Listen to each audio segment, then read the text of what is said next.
We'll talk about circularity, which is an important topic, as you know. And so the first speaker will be Corinna Datsiou. Corinna is a senior lecturer in civil engineering and a chartered civil engineer. She has over 10 years of experience in structural glass in both academia and industry. And her research has emphasis on glass, additive manufacturing, sustainable material in the construction industry. And today she will talk to you about influence of thermal and water treatment strength, recovery from stretched soda lime silica glass. Enjoy. Thank you very much for the introduction. Well, hi everyone, and thank you very much for being here. Today I will be talking about the influence of thermal and water treatment on damaged soda lime silica glass, with a particular focus on whether we can restore the strength of damaged glass and how we can support reuse of post-consumer glass. So my presentation today is divided in these four main sections that you see there. So very briefly, I'm going to talk to you about why we undertook this research, how we undertook this research, and what are our major achievements. This particular study is a collaboration between the University of Hertfordshire, where I'm currently based as a senior lecturer in the UK, and TU Delft in the Netherlands. And the research was funded by the UK Royal Society. So let's start with a bigger picture. So glass is one of the few materials that can be recycled 100%, and theoretically it can be recycled forever and ever. However, to date, most of the glass that is currently arising from the construction and demolition waste is currently ending up in landfill, or at best case scenario, it is downcycled into inferior products like glass wool, for example, or it is crushed into aggregates for use in cementitious or asphalt matrices. So this actually comes in contrast with the waste hierarchy scheme that is developed by the European Commission.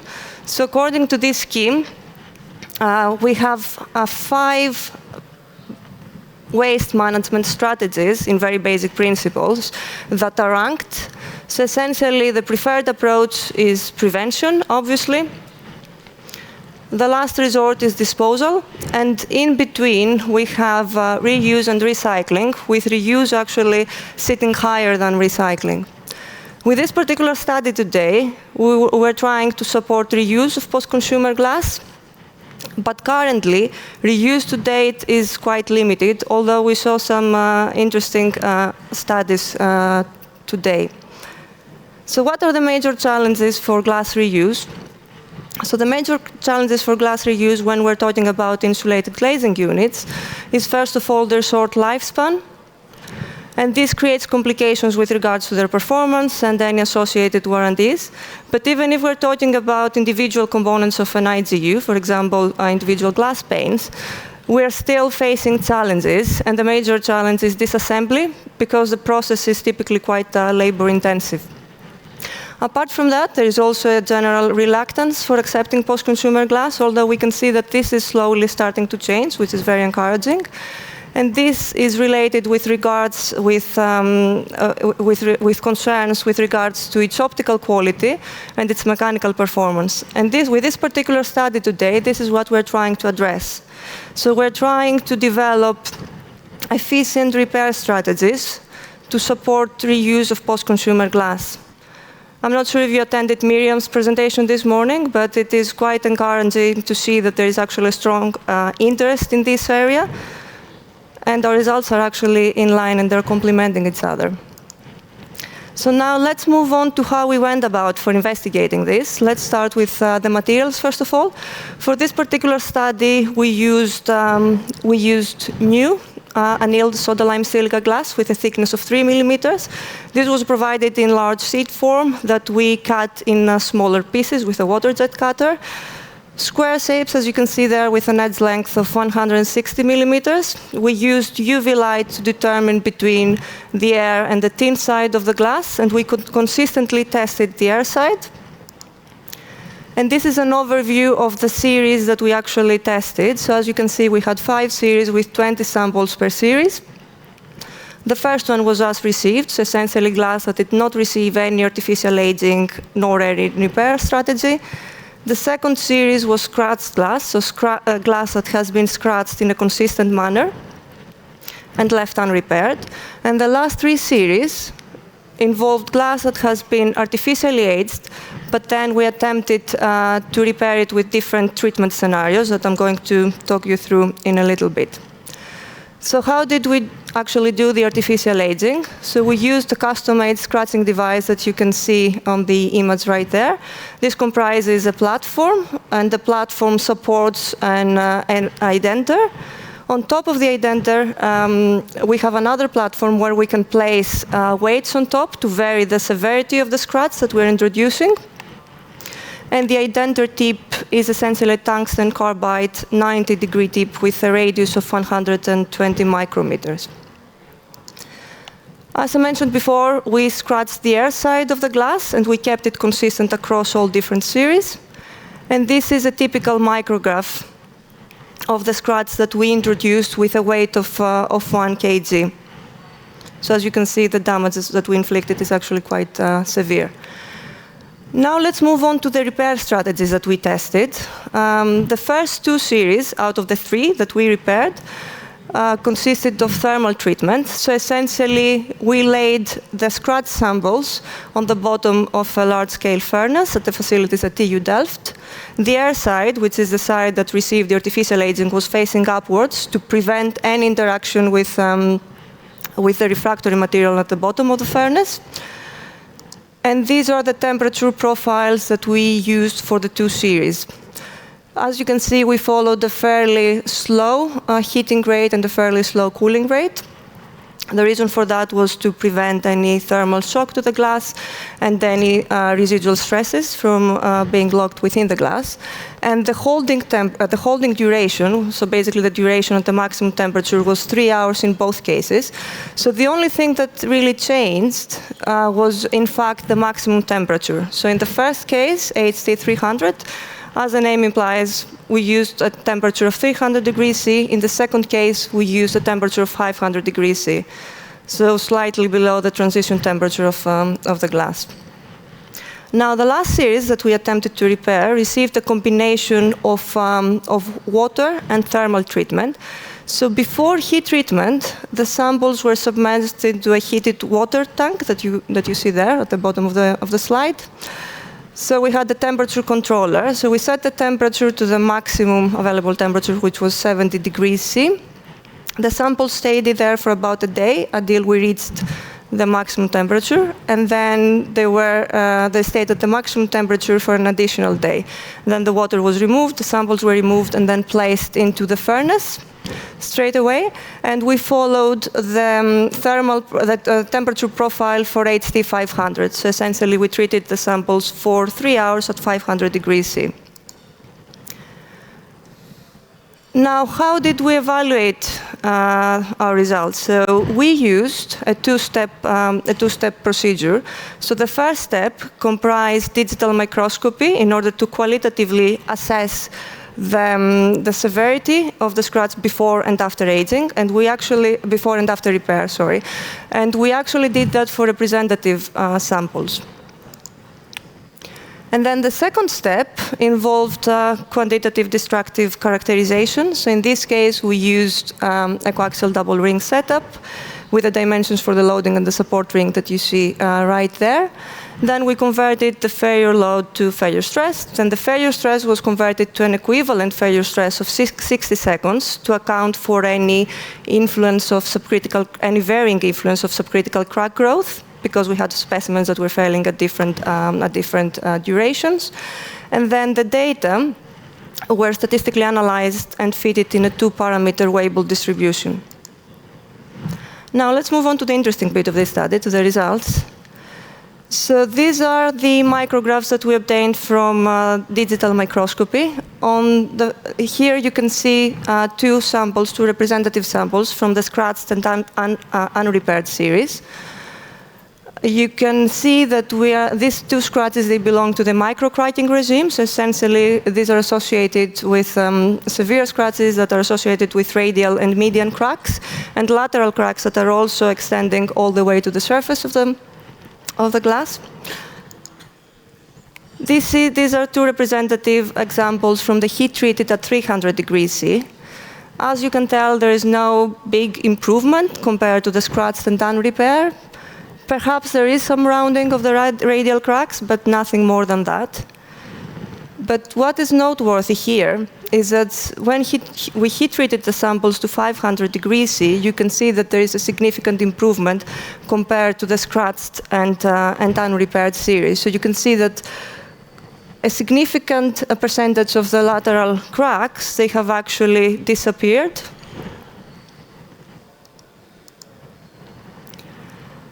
Now, another interesting finding are the water-soaked and heat-treated series, so prior water soaking and then heat-treating our samples.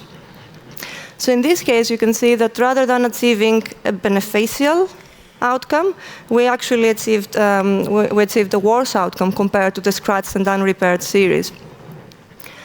So we believe that this is probably related to subcritical crack growth. So essentially, when we were artificially scratching the glass, the identer was obviously introducing the scratch and radial and median flows beneath the surface of the glass, but it was also introducing locally some residual stresses. So then when the samples were placed in the water bath, we assumed that part of the subsurface lateral cracks, they have actually extended all the way to the surface, and they caused this widening effect that you see there. Now let's move on to the flexural strength results.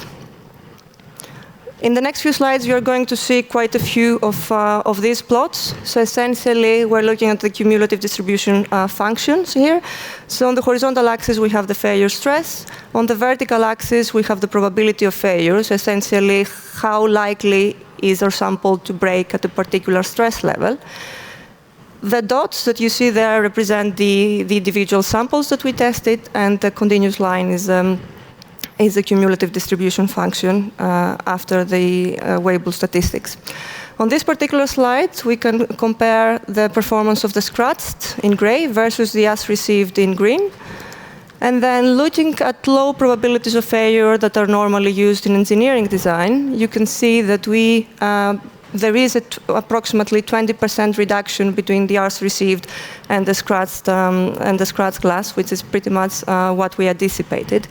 This percentage actually increases as we move further up, and the main reason for that is that we have different slopes of the Weibull for the Weibull, the cumulative distribution function of the Weibull distribution. So the slope of the distribution is related to the shape factor. So as you can see there, the shape factor for the as received glass was quite low compared to the shape factor of the scratched glass.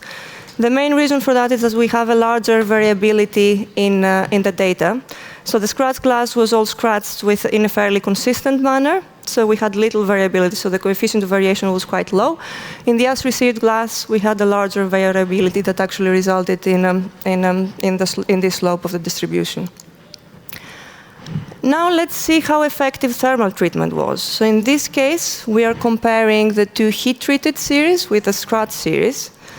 And as you can see, there is actually an improvement in strength. So there is a shift of the cumulative distribution functions, which actually potentially indicates that there might be a proportional relationship between the strength recovery, the strength improvement that we can achieve, and the temperature that we're employing. Because as you can see, the orange line there is shifted slightly, and the red line is shifted even more for the 500 degrees C. So once again, when we focus at the low probabilities of failure, with 300 degrees C, we can achieve a 29% increase in strength. With 500 degrees C, we can achieve a 56% increase in strength, which is actually considerable. Now, what is really noteworthy, though, is that when we compare these two heat-treated series with the as-received glass, and once again we focus at the low probabilities of failure of 0.8%, as you can see there, we actually managed to achieve full strength recovery. So, and in fact, there is a small improvement, a marginal improvement for the heat-treated series at 300 degrees C of 4%. But for the 500 degrees C, we can even achieve a 26% increase, which is actually in line also with the morphological changes that we discussed before as a result of the digital microscopy. Now, finally, let's compare the water and heat-treated series to the heat-treated of dry samples at 500 degrees C and the scratch series. So even though both of the blue and the red lines there, the samples were actually treated in exactly the same way, so they were placed in the furnace for 3 hours. So the only difference was that for the blue one, we water-soaked the samples for approximately 2 days, whereas the other, they were tested at dry conditions. You can see that we have a significantly inferior performance with the pre-water-soaked samples. So once again, we can achieve a small strength increase of about 14% at low probabilities of failure, but this cannot compare with the 56% increase for the dry samples. And again, this is evident, and this is in line with the morphological changes that we saw before. So here we had the significant widening effect. Now, you may wonder, why did we actually undertake prior water soaking? So previous research has suggested that when in fact we compare high humidity and high temperature during the thermal treatment, that we can change the viscosity at the surface of the glass, and then this can facilitate viscous flow, so we can achieve crack bridging and crack healing, essentially. However, in our case, with the facilities that we had at hand, we couldn't really change the conditions within the furnace. So we attempted to water soak the samples previously so that water molecules can get adsorbed on the surface of the glass and then transfer them to the furnace.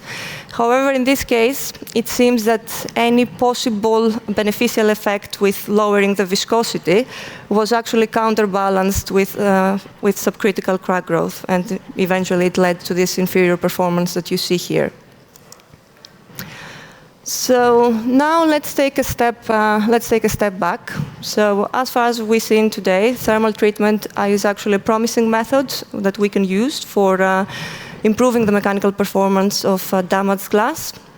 It is a fairly straightforward process. So the only thing that is required is it's a furnace that is large enough in order to fit panels of different sizes. So all glass manufacturing and glass processing facilities are actually equipped with such furnaces, so it can be easily integrated in industrial processes. The limitations are, for example, if we're not talking about post-consumer glass that has been removed from the site, and we're talking about installed damaged glass, obviously this is quite difficult to implement on site. And that although we did manage to achieve strength improvement, unfortunately, we haven't managed to fully restore the optical quality of the glass. So key takeaways from this research is, first of all, we can achieve strength improvement with thermal treatment, and particularly for the level of damage that we introduce to our samples, we can even achieve strength recovery. Increasing the treatment temperature actually results in an improved strength, as we saw previously. However, once again, we need to find the right balance between the energy requirements for the heat treatment and the strength recovery that we're trying to achieve, because as we saw previously, even heat treatment at 300 degrees C can meet the strength of us received glass fully. Previous water soaking, although originally thought that is going to lead to better results, actually had an adverse effect, and therefore it is not recommended. Finally, we did notice that at higher temperatures, close to the transition temperature of glass, we have some improvement in the scratch morphology, but the scratch we haven't been able to completely remove the scratch. So now, in terms of directions for future work, we are currently working on validating these thermal treatment scenarios on naturally aged glass. Essentially, we want to capture different flow typologies and different flow sizes. And it will be also great to try and establish what are the economic and environmental benefits in order to support reuse this particular repair strategy as a viable and sustainable solution for repairing post-consumer glass. Well, that's all from me. Thank you very much for your attention.